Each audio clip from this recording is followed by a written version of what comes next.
Assalamualaikum warahmatullahi wabarakatuh.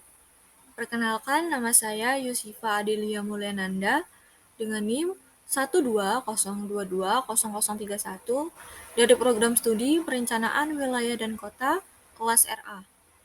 Di sini saya akan mempresentasikan mengenai pembangunan wilayah berdasarkan pendekatan klaster untuk memenuhi ujian tengah semester perencanaan wilayah. Dengan dosen pengampu, Bapak Asirin STMT. Lalu untuk outline yang akan dibahas, yang pertama adalah latar belakang teori klaster, yang kedua pokok-pokok pemikiran, yang ketiga faktor penentu keunggulan daya saing wilayah, yang keempat komposisi wilayah klaster, yang kelima peran klaster dalam produktivitas, inovasi, dan formasi bisnis baru, yang keenam strategi pembangunan regional, yang ketujuh peran pemerintah dan swasta, yang kedelapan, kebijakan ekonomi klaster. Yang kesembilan, studi kasus industri manufaktur Republik Indonesia di pasar global. Dan yang kesepuluh, kritik klaster. Lalu ada latar belakang teori klaster. Teori klaster dikembangkan oleh Michael Porter, yang dimana klaster industri merupakan sekumpulan perusahaan dan lembaga terkait di bidang tertentu yang berdekatan secara geografis dan saling terkait karena kebersamaan atau komunalitis dan komplementaritis. Lalu ada dua konsep yang dikembangkan oleh Porter. Yang pertama ada tekanan krisis ekonomi, dan yang kedua lambatnya pertumbuhan ekonomi di Amerika Serikat. Pendekatan tradisional yang pertama, perbaikan lingkungan dan iklim bisnis, bersaing secara agresif untuk investasi dan pabrik baru. Yang kedua, pembangunan industri berteknologi tinggi. Dan yang ketiga, pembangunan pertumbuhan yang tinggi dengan cara berinvestasi pada infrastruktur dan proyek di kawasan industri. Berikut merupakan grafik pertumbuhan ekonomi di Amerika Serikat pada tahun 1990 sampai 2018, yang dimana pertumbuhan ekonomi di Amerika Serikat terlihat sangat lambat. Lalu, selanjutnya yang akan dibahas yaitu pokok-pokok pemikiran pendekatan keunggulan kompetitif. Yang pertama itu ada pembangunan yang berfokus pada keunggulan kompetitif, bukan penciptaan lapangan kerja. Lalu yang kedua ada pembangunan berbasis klaster yang mencerminkan inti dari pendorong terciptanya lapangan kerja dan upah.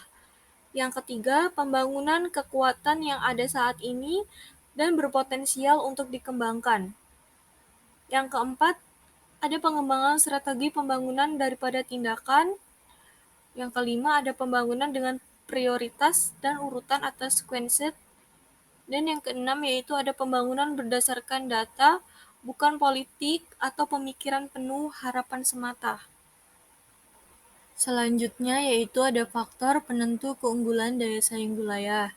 Ada 3 faktor. Yang pertama yaitu faktor endowment, yaitu sumber daya yang telah dimiliki oleh suatu wilayah seperti lokasi, lahan, kesuburan tanah, iklim, sumber daya alam, bentang alam, pemandangan alam, lingkungan, penduduk, warisan, dan cagar budaya.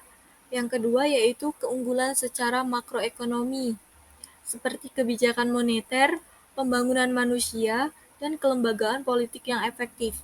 Yang ketiga, keunggulan secara mikronomi, yaitu kualitas lingkungan, pengembangan klaster, kecanggihan strategi, serta operasional perusahaan. Lalu di slide selanjutnya ada komposisi wilayah klaster. Wilayah klaster ini ada dua, yaitu klaster global dan klaster lokal. Klaster global itu melayani pasar nasional dan global untuk mudah terpapar kompetisi dengan wilayah dan negara lain. Yang kedua yaitu ada klaster lokal untuk melayani pasar lokal, sedikit terpapar kompetisi dengan wilayah lain di dalam negeri maupun luar negeri. Dapat dilihat dari diagram lingkaran, yaitu klaster lokal lebih banyak dibandingkan dengan klaster global. Lalu, ada peran klaster dalam produktivitas, inovasi, dan formasi bisnis baru. Yang pertama ada klaster dan produktivitas. merupakan konsentrasi perusahaan dalam hal ekonomi atau aglomerasi untuk ekonomi perkotaan yang beragam. Nah, pada perlakuan ekonomi aglomerasi bersandar pada minimalisasi biaya karena kedekatan dengan input atau kedekatan dengan pasar. Agar globalisasi pasar, teknologi dan sumber pasokan lebih mudah dan biaya transportasi dan komunikasi lebih rendah. Yang pertama ada akses input dan karyawan, yaitu memberikan akses yang unggul atau lebih murah ke input khusus seperti komponen, mesin, layanan bisnis, dan personel dibandingkan dengan integrasi vertikal. Kemudian dibentuk organisasi spasial yang dapat menjadi sarana yang secara inheren lebih efisien dan efektif untuk mengumpulkan input daripada alternatif. Yang kedua ada akses informasi, yang merupakan pasar yang luas, teknis, dan informasi khusus terakumulasi di perusahaan dan lembaga lokal dalam sebuah klaster yang dapat diakses lebih baik dengan biaya lebih rendah dan memungkinkan perusahaan untuk meningkatkan produktivitas dengan semakin mendekati batas produktivitas yang ada. Ketiga ada akses ke institusi dan barang publik, yang merupakan input yang tidak akan mahal menjadi barang publik atau semu publik untuk merekrut karyawan yang sudah dilatih dalam program pelatihan lokal, misalnya menghilangkan atau menurunkan biaya pelatihan internal.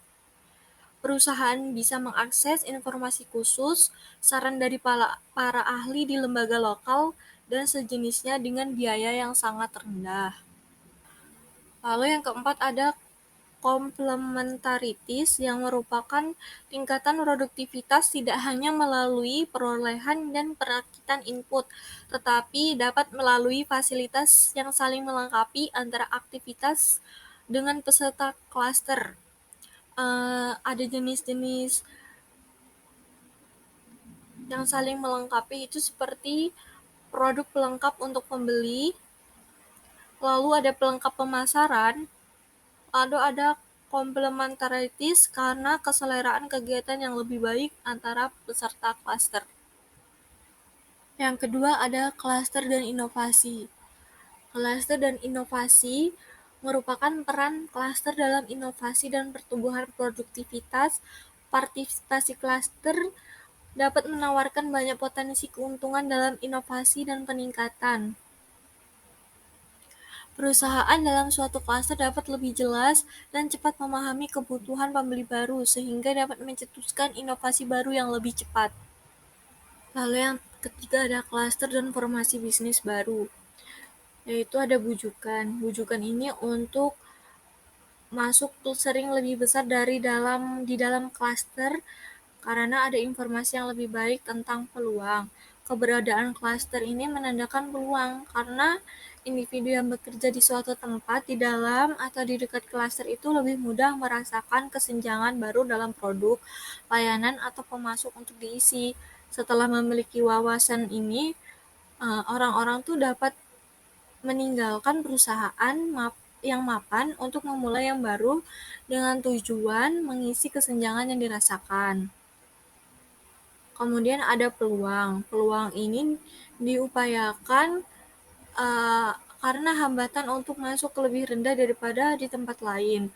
Seperti aset, keterampilan, input, dan staf yang dibutuhkan itu ada di lokasi klaster, lalu dikumpulkan dengan lebih mudah. Lembaga keunggulan lokal dan investor dengan pengetahuan industri memerlukan resiko modal yang lebih rendah. Manfaat klaster sebagai pengembangan ekonomi wilayah. Yang pertama untuk meningkatkan keterkaitan dan limpahan untuk mendorong perkembangan ekonomi yang pesat. Yang kedua untuk meningkatkan jumlah perusahaan yang terkait. Dan yang ketiga meningkatkan efisiensi dan efektivitas kebijakan ekonomi tradisional. Lalu di slide yang selanjutnya akan membahas strategi pembangunan regional. Ada 3 strategi. Yang pertama yaitu pengembangan keunggulan nilai-nilai wilayah, seperti apa saja sih keunikan-keunggulan secara lokasi, lalu ada lokasi yang cocok untuk aktivitas atau klaster, dan yang ketiga peranan wilayah di dalam wilayah negara atau global. Strategi yang kedua yaitu pengembangan kekuatan unik yang dimiliki, seperti elemen iklim dan lingkungan bisnis yang unik dan unggul dibandingkan wilayah lain atau non-lokasi.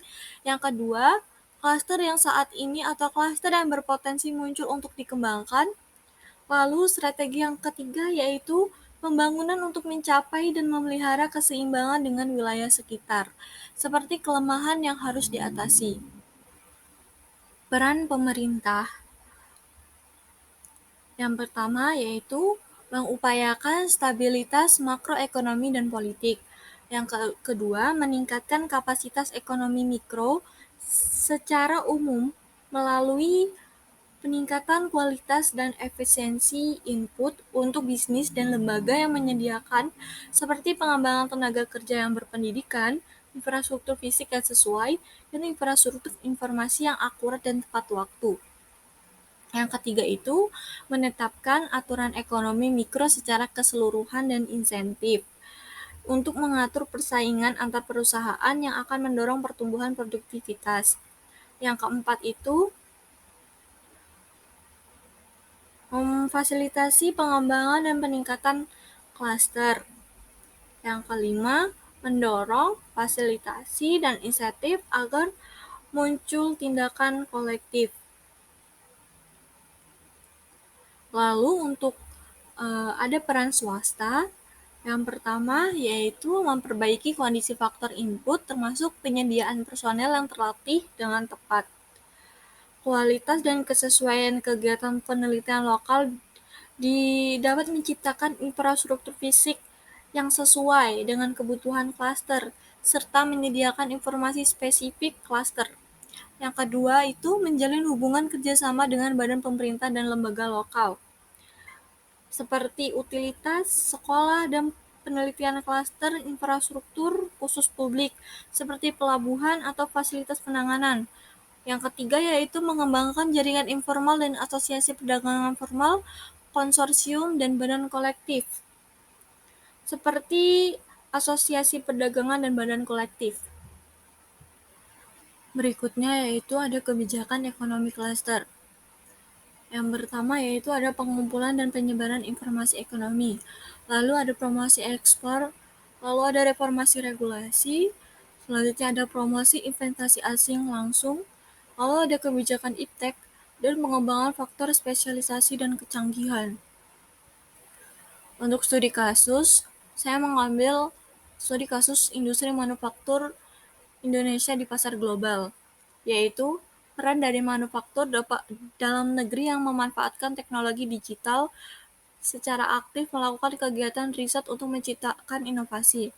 Lalu Indonesia menempati peringkat ke-31 dalam inovasi dan peringkat ke-32 untuk kecanggihan bisnis. Bahkan Indonesia dinilai sebagai salah satu inovator teratas di antara negara berkembang bersama dengan negara Cina dan India. Lalu memiliki pasar potensial bersama Cina dan India yang merupakan pasar terbesar dengan peringkat ke-9. Untuk teknologi Internet of Things atau mengintegrasikan kemampuan internet dengan lini produksi di industri, teknologi digital seperti big data, autonomous robot, cybersecurity, cloud, dan augmented reality, yang sejumlah sektor industri nasional siap menghadapi industri 4.0 karena telah menerapkan teknologi manufaktur yang modern, di mana diantaranya seperti industri semen, petrokimia, otomotif, serta makanan dan minuman. Kritik klaster. Kritik dari Martin N. Shanley 2003. Yang pertama yaitu klaster sebagai konsep yang kacau. Yang kedua, merek klaster porter telah tercemar sampai taraf tertentu oleh promosi dan konsultasi komersial dengan transfer kebijakan yang modis dan adopsi yang tidak lazim oleh lembaga pembangunan internasional, nasional, regional, serta lokal. Yang ketiga yaitu skala dan level di mana klaster membentuk, mengoperasikan, dan memperluas yang belum jelas karena konsep geografis utama tuh terletak di lokasi dan jarak, skala, wilayah, jaringan relasional, dan tempat yang diperkenalkan, sehingga belum berkembang terutama dalam teori versi Porter. Sekian presentasi yang dapat saya sampaikan. Mohon maaf bila ada kata yang salah. Wassalamualaikum warahmatullahi wabarakatuh.